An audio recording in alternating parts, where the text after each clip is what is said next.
this video, we'll compare email, WhatsApp, and SMS as marketing channels for e-commerce, and we'll understand which channel currently shows the best performance for fastest growing online brands. My name is Renards. I'm the co-founder of Zephyr.com, conversational commerce platform for online brands. And over the past years, we managed over 1,000 different e-commerce brands of 7, 8, 9, and even 10 figures.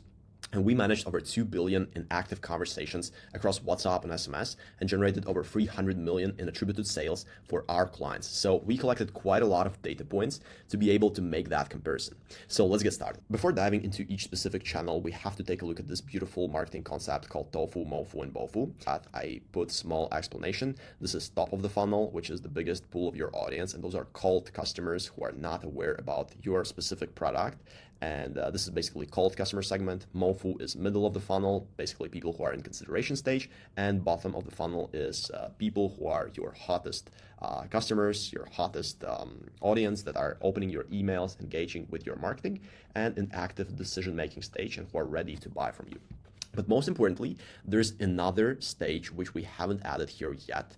And this stage is called post-purchase. And I know that a lot of small e-commerce business owners are not focusing on that at all. And they're all about scaling, just pushing, and getting more ad spend, just scaling the front end, getting more customers, and just not caring about actually nurturing them after the purchase and getting repeat purchases. And by small business owners, I mean everyone who's below 10 million a year. When it comes to email marketing, most e-commerce business owners who are bragging about high open rates and high click-through rates in their emails are actually targeting this segment of hot bofu, meaning hot customers, and probably a little bit into mofu, like consideration stage.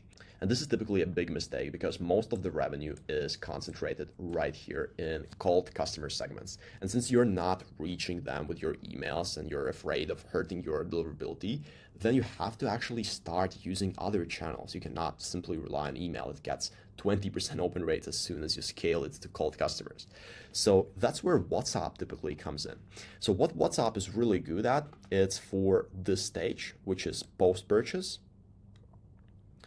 So super loyal fans and building loyal relationships, providing personalized experiences, providing direct access to the brand in WhatsApp is really useful for post-purchase and loyal customers. It's important to monitor unsubscribe rates, but for loyal customers, they're typically super low. They're like 0.05% or something like that, what we see for loyal customer segments. And it's also important to maintain that frequency not more than once per week. So once per week is the sweet spot of WhatsApp campaigns to loyal customers that we figured out across many clients that we run WhatsApp campaigns for. Just to give you an idea of what's possible when you're targeting loyal VIP buyers with highly targeted, highly personalized individual WhatsApp campaigns. So this is one of the brands that we are working with, and you can see that we send a super personalized campaign to repeat buyers that are loyal VIP customers. And we sent only 405 WhatsApps, which is like 21 pounds in WhatsApp spent. And you can see that revenue generated from this campaign was 38.5 thousand pounds. And the WhatsApp ROI is absolutely huge. It's like 1.8 thousand X ROI on WhatsApp spend. And that's because those people were super engaged. They are like repeat buyers who were waiting for this price drop, and we carefully selected them to notify them on the best possible time. But that's not the only use case of WhatsApp. WhatsApp also works very well for mofu and specifically email non-openers.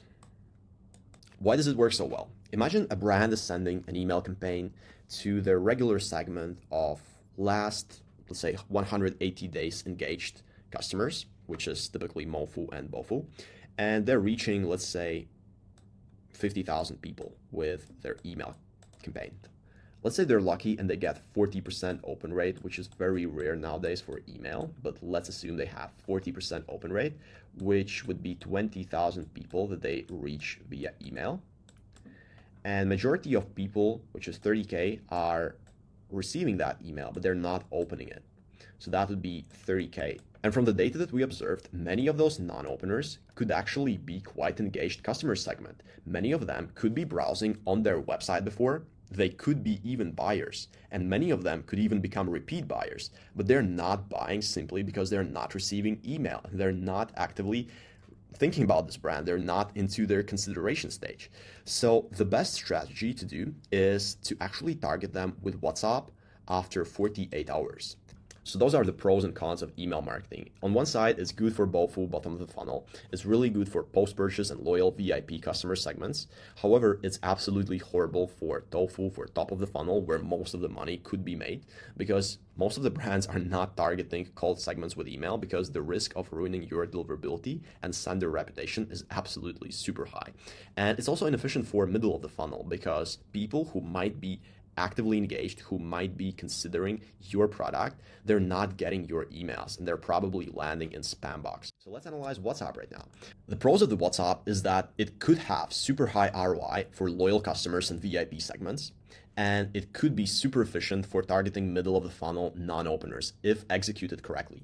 However, the cons of the WhatsApp is that it's super expensive for targeting top of the funnel cold customer segments. If you're trying to target cold customer segments who are not even aware about your product, if you're just spamming people with WhatsApp, it's not going to be efficient at all, and it's going to be super, super expensive. So it's not the best channel for top of the funnel and cold customer segments. Let's now analyze SMS marketing. SMS marketing is highly effective for post-purchase and VIP and loyal customer segments. We have seen absolutely insane ROI and super great response rates for SMS marketing when it comes to loyal customers. Here's a quick example of one of our brands that's sending SMS to loyal VIP customers. As you can see, just one campaign like this with 4,300 people sent could generate 108,000 pounds in extra revenue and 284 orders. So this was sent to VIPs and loyal customers, and the ROI is absolutely insane. So regarding SMS frequency for loyal customers, if that's something consumable or something with frequent repeat purchases, typical frequency that we find is the perfect sweet spot is 2 times per week. So 2 times per week is a perfect sweet spot for sending SMS to loyal customer segments and VIP buyers. It depends on the vertical, of course. For some e-commerce verticals like food delivery companies that we work with, they're sending 5 to 7 SMS campaigns per week. So every single day customers are receiving some promotion. And for really like subscription businesses or like food delivery companies, this works really well. If that's something like, I don't know, mattresses or home furniture, then of course sending every week or 7 times per week doesn't really make sense. So it's all about the vertical and industry. Just on average across all the data that we compared with, SMS sweet spot is 2 times per week.